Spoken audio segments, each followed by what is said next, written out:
Go to the phone lines. Do you think this is a real issue affecting schools, affecting students, affecting families, where conservatives have united around?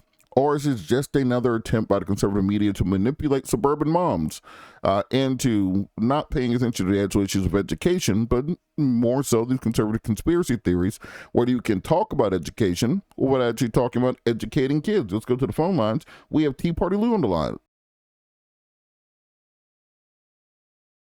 Morning. Lou, you there? Go ahead, Lou. Since my youngest child in the 90s started school, and I realized that what was going on in the schools was not conducive to the best for every child. And the first thing I learned when my oldest child was in kindergarten was about whole language, which was implemented in the schools. In my opinion, to dumb kids down. You could teach kids phonics, you could have them all reading by first grade, or you can have whole language and having them learn 200 words a year or 300 words a year, and maybe they're reading by third or fourth grade. I mean, I learned that. That was the education system that we have in our country, and I believe it was purposely. You can go back and read the book Why Johnny Can't Read. It was printed in the 50s or 60s or something, and that was part of a plan to dumb kids down, and that's exactly what's going on today.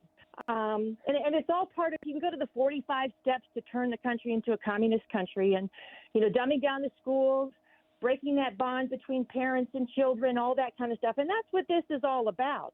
I mean, you have to actually look at what's being taught in the schools. I mean, the book Genderqueer was just brought up as being in one of the schools here in Georgia. I think it was Cobb County. And look at that book and decide, should middle school students be learning those things about how to strap on a dildo with illustrations, or what does a vagina taste like? It's raunchy, pornographic stuff that should never be allowed. But a lot of this stuff comes along with don't tell your parents. A lot of the transgender stuff comes along with don't tell your parents, because that's part of the communist goal, is to separate kids from their parents. Well, Lou, I have a question. I have a question on that point, because have you ever gone to the Trevor Project website, and they have a lot of information and statistics about LGBTQ youth? Have you ever looked at the research they do? I have not looked at that, no. So 45% of LGBTQ youth have either contemplated or attempted suicide in the last year, primarily because of a lack of acceptance from their parents. 40% of the youth homeless population identify as part of the LGBTQ community, because often they've been thrown out of their homes because of their gender identity or their sexual preferences. If you look at the levels of violence and abuse reported to shelters around the country among LGBT youth, it's significantly higher. I think it's 3 times higher than the average population. So it's not that they just don't want to tell parents, is that gay kids are telling their parents and either getting put out on the street or beating the hell out of them. So don't you think there should be some resources put in place to stop these kids from either being homeless or killing themselves? I think that you're not looking at the whole picture. The largest gender clinic in UK, I believe it was, just closed because they looked at long term. You might chemically castrate kids or physically castrate kids, but you go out 10 years and they're still just as depressed and just as suicidal. You just changed the subject to what you want to talk about, which are the talking points.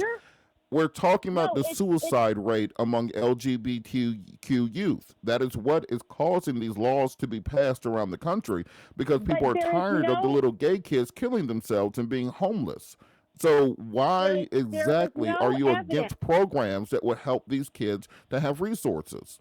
I think these kids need help, but chemically castrating them has shown long term it doesn't make any difference in their suicide rates. Why don't we treat their mental illness before we chemically castrate them? Well, so now, Lou, that's another point that I've heard. That has been debunked for 40 years, that homosexuality is a mental illness. It is not. There's a lot of money to be made. Look at the video out of Vanderbilt when you have those doctors talking how much money they make. A kid comes in, very little discussion, very little evaluation, and they're putting them on hormones, and then they can do surgeries. And look at the millions of dollars, the hundreds of thousands or millions of dollars that they get from those children that they are doing that to. They're not. Lou, hold on.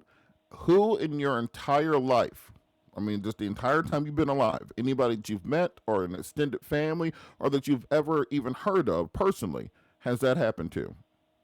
Well, the thing is what you're looking at in the schools is if it happens with one child in school, it's let's lie to your parents. And by the way, I'd love to get to the curriculum because California just dumbed down their whole math curriculum, and the college Lou, of you Caltech didn't is answer going the along. question. When have you ever personally experienced any of this for this level of passion that you have? Because I can tell you directly about LGBTQ youth that I know of who have experienced homelessness or who have attempted suicide or have had to go into transitional housing or who have lived at the Gateway Center as teenagers, who have been victims of sexual violence, who have been victims of abuse. That is a real issue that exists. You can walk anywhere in Atlanta or in the country and find that. I'm trying to find out when these things that you're very intense about actually take place that you're personally aware of. Well, let's take a case in Indiana, in Terre Haute, Indiana. There was a teacher. You don't live in Indiana, Lou. I said for you. It makes my point. We got to go to a break. We got to go to a break, Lou. But I do want to hear your point about curriculum. Because I'm thinking this entire discussion, it's important to listen to both sides. And like I said, I was listening to both sides last night. So I want to hear your point about curriculum. We'll be back after the break. Calling 404-726-1380, News and Talk 1380 WAOK.